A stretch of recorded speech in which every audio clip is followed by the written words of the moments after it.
Hello dear friends, and welcome to this video, which will be about diabetes and mental health. Very important, I'm not a healthcare professional, so please, this is only my own experience and talking from my own experience as a diabetic. When I was 19, I suffered for a period from depression. I built my whole life around my ex-girlfriend, and when she dumped me, my whole world just fell completely apart. It was such a shock for me that I couldn't sleep. I almost couldn't do anything. Every time I would fall asleep, I would have nightmares, and I would think about sometimes the darkest times, even ending it all. It was an incredibly tough time for me, and then it became dark in Norway, and we have in my city then 4 hours of sunlight, and it's often not sunlight because it's cloudy and rainy, so it's dark and gray. So it was incredibly hard, this period in my life. And on top of that, I was a diabetic, and then everything becomes worse, because if you don't sleep, if you're stressed, at least for me, my blood sugar gets much harder to regulate. And for example, when I would have nightmares, my blood sugar would spike, which made everything much worse. So it's so tough being a diabetic and at the same time having really hard things happening.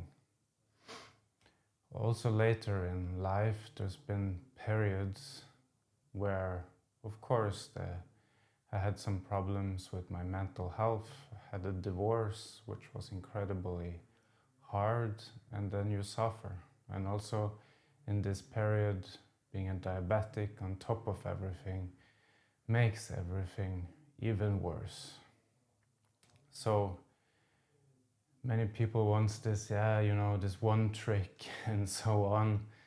But I think it's extremely important to first acknowledge that it is so incredibly hard being a diabetic on top of things like that. And also sometimes just being a diabetic sometimes gives me some anxiety. It makes things like death, disease, pain and suffering come even closer. And that is stressful, and when it's stressful, again, the blood sugar gets worse, and it's kind of a bad cycle. When I was 19, what kind of ended it was that I traveled.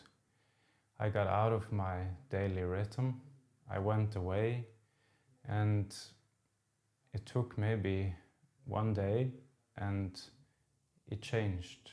Everything changed.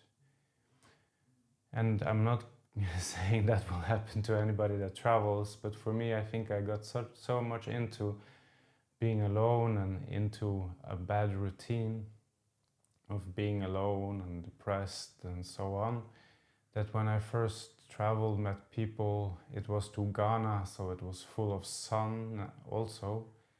It kind of just, all the bad habits I had built up for a period there kind of just evaporated. I met a girl, I fell in love again, and suddenly the world was again smiling to me. So to break this bad habit was incredibly important for me. And I also really try to think about it when it gets really bad, that's also not something that is permanent, that also will change. Although it feels like it will last forever, a broken heart or a bad period or a divorce or some other horrible experiences like death from family members or something similar. I've also been to a relationship that was abusive, and that was also incredibly hard, and then makes the blood sugar even worse. But again, things change. you move on, there comes good period, you meet nice people, and again things will change. So I strongly recommend to try to break these habits if one gets into one, and of course to seek help, especially with this divorce. Then yeah, we were talking to somebody and it was really, really helpful. And I think that is extremely important, to not sit alone with all these things yourself, but to actually seek help, to talk to somebody. And in the first, it could just be friends, family, and then maybe also a professional is needed. Often it is needed, and it can be extremely useful. For me, for my own sake, this cognitive therapies, changing thought patterns has been definitely the most beneficial. And meditation.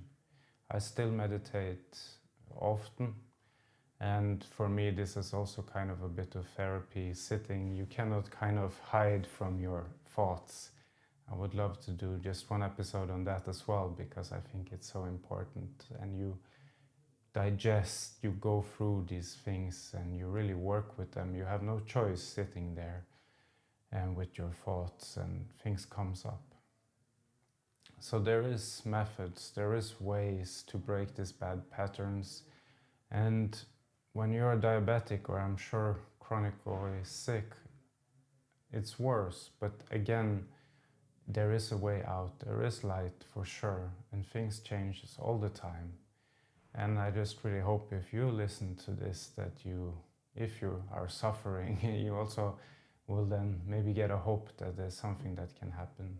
Maybe to talk to somebody, to break the habits, and that again it will also change for you, that life will again smile and you will see the beauty of it, and that even if you're diabetic and adversity often becomes even worse, still there is ways, and there is possibilities to live a wonderful, wonderful life as a diabetic as well. See you later. Bye.